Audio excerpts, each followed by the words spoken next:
our green areas, first of all, we have to enforce law 100%. Without protection, there's no need to expand. So with this protection in place, we expand by introducing the giving incentive, which is a sapling, the tree sapling to the population every year.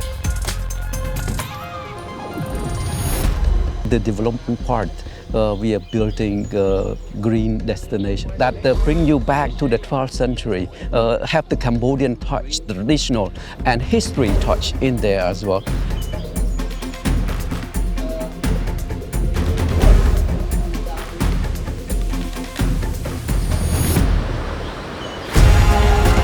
There was already a tradition of supporting culture and history, and now if you add the value to this beautiful, I mean, look at this, you know, it's beauty, but there's also richness. There's a real wealth, and if UNDP can continue to be part of that journey to support what is high value, which has economic value, and at the same time protects and conserves this very precious asset all over Cambodia, then I think this is not just a value for Cambodia, it's also for the region and contributes to the world.